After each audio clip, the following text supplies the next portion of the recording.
Baroness Ephraia. Die grausame Usurpatorin Baroness Ephraia war während der Blütezeit des Barocks in Frankreich eine hoch angesehene Adlige.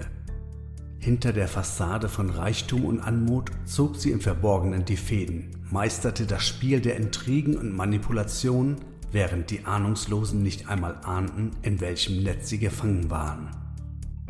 Ihre Schönheit und ihr Charme verschleierten eine dunkle Seite, die keine Grausamkeiten scheute, um ihre Macht zu sichern. Es hieß, man höre nachts Schreie aus ihrem Anwesen, das Werk ihrer sadistischen Foltermethoden, um unliebsame Gegner verschwinden zu lassen. Niemand war sicher, wenn sie sich ihr in den Weg stellten. Baroness Ephraia führte ein Leben im Überfluss, veranstaltete prächtige Bankette und glänzte in der höfischen Gesellschaft.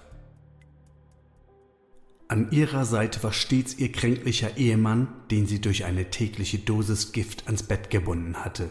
Zu wenig Gift, um ihn zu töten, aber gerade genug, um ihn am Leben zu halten. Doch eines verhängnisvollen Abends, als sie ihm wieder sein vergiftetes Mahl brachte, schlug das Schicksal zurück. Von hinten angeschlichen wurden ihr plötzlich die Augen mit einem Tuch verbunden. Männer hielten sie fest. Den verschiedenen Stimmen nach zu urteilen, könnten es 6 gewesen sein. Der Raum füllte sich leise mit diesen Gestalten, leises Flüstern gefolgt von Spott und Hohn, mehr nicht. Die Augenbinde erlaubte einen schwachen Durchblick und in der schwachen Beleuchtung sah sie, wie sich eine vertraute Gestalt mühsam vom Bett erhob, ihr fast toter Ehemann.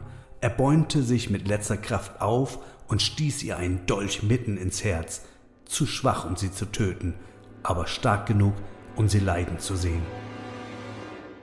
Die Gestalten waren alte Bekannte, die sie einst manipuliert hatte. Sie fielen über sie her und stachen unerbittlich auf sie ein. Der Spott, das höhnische Gelächter waren schlimmer als der Dolch. Schmerzverzerrt ertrug sie diese Tortur und noch während des Sterbevorgangs erkannte sie jede einzelne Stimme ihrer Peiniger. Mit letzten Atemzug schwor sie blutige Rache zu nehmen. Ihr letzter Schrei, ihr Todesschrei, durchdrang die Grenzen der Lebenden und weckte die Göttin der Unterwelt.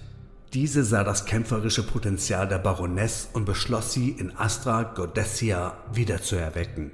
Die Baroness wurde schließlich als Vengeresse in der Unterwelt wiedergeboren.